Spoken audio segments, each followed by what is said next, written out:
सोमनाथ सूर्यवंशी यांच्या न्यायालयीन कस्टडीमधील मृत्यू प्रकरणात आता 95 दिवस उलटलेत. काल राज्य मानव अधिकार आयोगाकडे या संदर्भामध्ये सुनावणी झाली आणि यामध्ये ज्या न्यायालयीन चौकशी जी झालेली आहे त्या न्यायमूर्तींनी गोपनीय अहवाल 471 पानांचा सादर केलाय, ज्यामध्ये पोलिसांवर ठपका ठेवण्यात आलेला आहे. काल सुनावणीला सोमनाथ सूर्यवंशी आणि त्यांची आई आणि त्यांचे भाऊ या सुनावणीला उपस्थित होते. काय नेमकं झालं सुनावणीमध्ये तुम्हाला वाटतं? सुनावणीमध्ये काय आम्हाला विचारले नाहीत साहेबांनी, आम्ही काय त्यांना बोललो नाही. त्यांनी म्हणले आता जे होईल ते होईल, म्हणजे फक्त आम्हाला बोलवले होते तिथं, आम्ही जाऊन आलो. फक्त आमचं बोलणं काहीच झालं नाही त्यांच्याशी. आणि इथून जेलर साहेब, परत ते अशोक जटाळ साहेब, त्याने ते सगळे फाईल हे घेऊन आलते. ते भेट झाली सर्वांची, परंतु आम्हाला ह्याच्यातलं काय आणखी माहिती झालेली नाही, दिलेली नाही. आणि सोमनाथाला जे मारलेले दोषी आहेत, आरोपी आहेत, त्यांना सजा मिळायला पाहिजे. त्यांच्यावरती तुमची जी मागणी होती की यामधले दोषी पोलिसांवर कारवाई व्हावी, आता यामध्ये जो अहवाल आहे गोपनीय, त्यामध्ये असं हे केलेलं की 75 पोलीस आहेत, त्यांच्यावर ठपका ठेवण्यात आलेला की यांच्या या सर्व प्रकरणामध्ये ते दोषी आहेत, असं त्याच्यामध्ये प्रथमदर्शनी जे अहवाल आलेला आहे त्याच्यामध्ये त्यांच्यावर ठपका ठेवण्यात आला. तर वाटते का न्याय मिळेल म्हणून? आता जे दोषी आहेत त्यांच्यावरती कारवाई व्हायला पाहिजे सर. आणि जे गुन्हेगार आहेत त्यांच्यावरती 302 चा गुन्हा दाखल करायला पाहिजे. त्यांच्यावरती त्यांना फाशीची सजा व्हायला पाहिजे गुन्हेगाराला, दोषी असणाऱ्याला साहेब. आणि आम्हाला न्याय मिळवून द्यावं, आम्हाला न्याय पाहिजे. 95 दिवस उलटून गेले आणि पण त्यांच्यावरती कारवाई होत नाही. 95 दिवस उलटून गेल्यानंतर पण हे सरकार दखल घेत नाही. का दखल घेत नाही आमचं?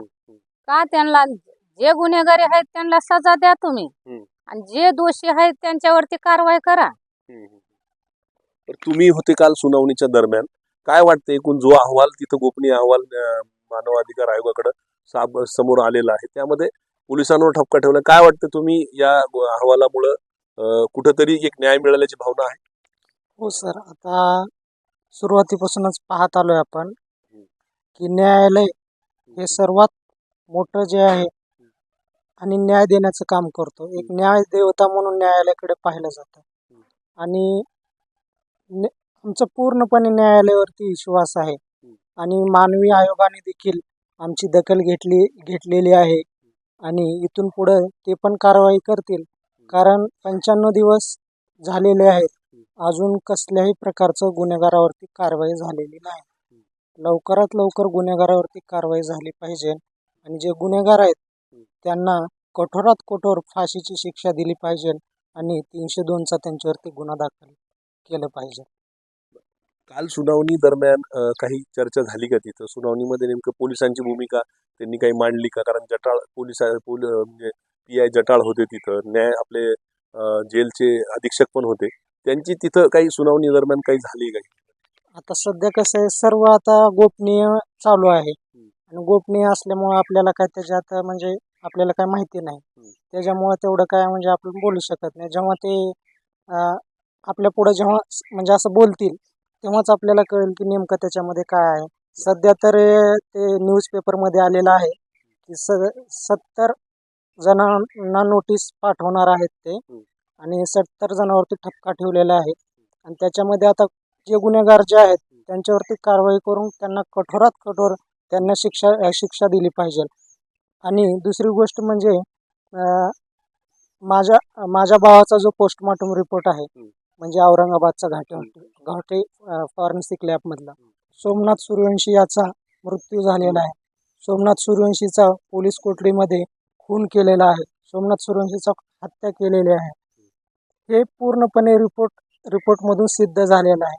तरी देखील काही लोकांनी चुकीची स्टेटमेंट दिली. त्याला श्वसनाचा आजार होता, त्याला हृदयविकाराचा झटका आला.